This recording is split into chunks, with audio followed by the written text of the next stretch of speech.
Good morning, HCGers. This is Gina, and I'm giving an update on VLCD 10. So, I didn't do one yesterday. The sunlight was really bad on the way to work, which is a bad time of day. I hope it's not going to be bad today. And so, I decided just to skip it. And then forgot on the way home to do one. So, anyway, I'm going to update for yesterday and today. So, let's see. Yesterday I had a 0.2 pound gain. And today I had a 2 pound release. So, I was very excited about that. So, that means that my total weight released is 11.1. And I'm on day 10. So that's great. So I'm very excited about that. I've started to notice some subtle things.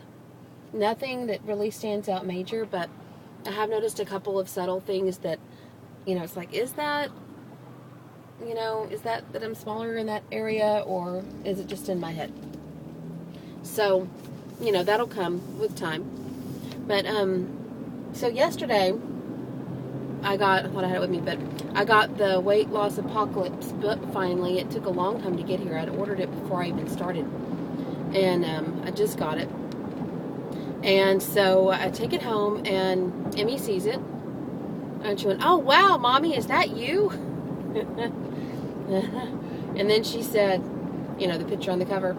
And then she said, "Oh, no, that's not you, because that belly button has a frowny face and yours has a surprised face." Like that. And that's what she did. She is something. So anyway, she said, "Well, it looks like you except for the belly button. That way I can tell it's not you." I'm like, "Thanks, Emmy. Thanks, baby." Needed that. So, always honest. And she again offered me something, an Oreo or something, and I'm like, "No, baby, I can't eat that." She's like, "Mommy, I want you to stay squishy because your tummy's like a pillow to my head." And so anyway, I'm like, "Well, it'll probably still be a little squishy, baby. I don't think it'll all go away." But anyway, so yesterday was a hard day.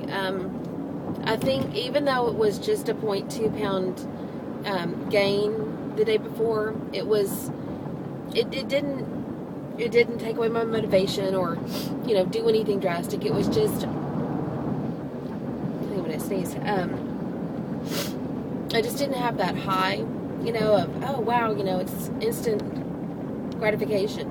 And so as a result of that, I think that might be why I was craving more. I'm not sure, but I was really craving food and really not hungry, but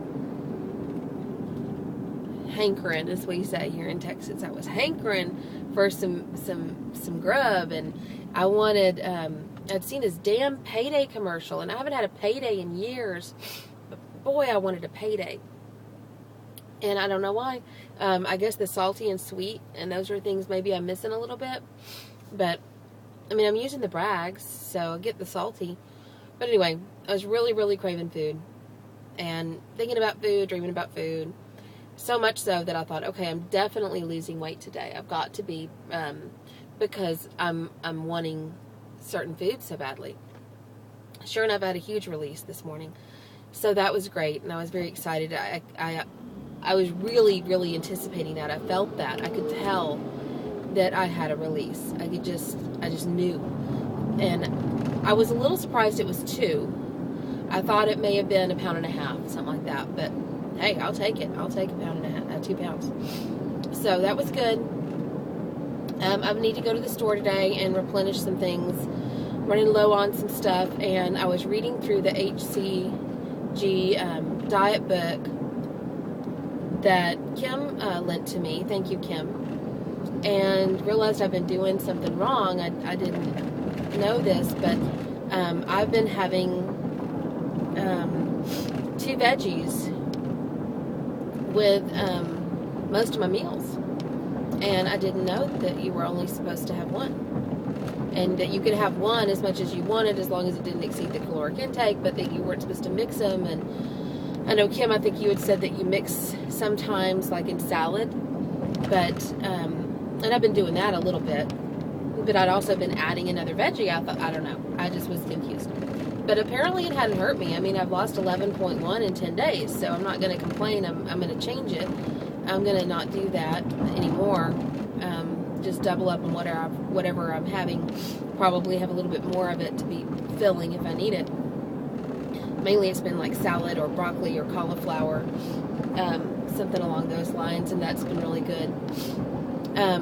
I did make something the other night that was really good, and the idea was inspired from the cookbook that you lent me. And I already texted you about it, but I'll share with everybody. I got some shrimp, and I pounded a piece of Melba toast in a Ziploc baggie. Sorry, I just feel like the allergies are getting me today. I'm sure you want to see me wipe my nose. You know, I'll blow it here for you in a minute. So anyway, pounded that, added some Cajun spice, set aside, put it in a little bowl and set it aside. And then I put in another bowl some Bragg's and lemon juice, fresh squeezed lemon juice. Put my shrimp in it. I think I had 11 shrimp that were the right weight or whatever. And coated those in that, let them soak for a few minutes. And then dipped them each in the coating. And it's best to take them out and dip, you know, one side then the other side and do it like that rather than shake them all up. These were pre-cooked shrimp. And then I stuck them in the oven and just kept them in there for about 5 minutes until they were heated. And they were really good. So I had that. And I was inspired by Lynn's idea with the Bragg's and the water and all that. And so I added chives, and I had it for my vegetable with one of my meals. One of my vegetables, because I was having two. And so anyway, I added mushrooms, portobello mushrooms, which I don't know if you're supposed to have those or not, but I know that they were in a recipe for something and they haven't hurt anything. And then I added chives and I think that was all, just chives. And then the onion part of the green onions. And then some salt and pepper and some celery. I added celery. And that was really good. I was trying to kind of replicate the soup that you get when you go to those Japanese steakhouses where they cook at the table. And they're so good. And I love those places. The funny thing is, my favorite part of those places is the soup. That's my favorite part of the meal. And I found out I can buy that soup for like $1 if I just go and get that soup. So I've done that before when I've been sick or whatever. It's really tasted good. I don't even know if it's fattening or if it's bad for you. It might not be. So anyway, that was something I did, and that was really satisfying. I've been satisfied with the food itself. You know, the food itself is good. It's not bad. I'm really impressed with the fact that I can actually cook this food. I'm not much of a cook. I don't cook a lot of meals or anything, but you know, I've gotten a little creative, and it's not been bad. It's really not been bad making it. But it's just been still kind of craving the foods that I enjoy a lot. That's been a little bit of a struggle, but it's been manageable. I mean, it was really hard the other night when Emmy was sitting in the bed next to me, you know, licking her Oreos and, you know, eating the center out. I told her she'd have 3 because she comes in there with, you know, a package of Oreos. She's like, oh, look what I got, you know, and then I woke up with her. She doesn't eat the cookie part. She just licks the center out. And I wake up with half a cookie next to my face on the pillow. I'm like, you little shit. So, you know, threw it away. Didn't lick my fingers, but you know, that particular cookie isn't as tempting to me as other things are. Payday, whatever.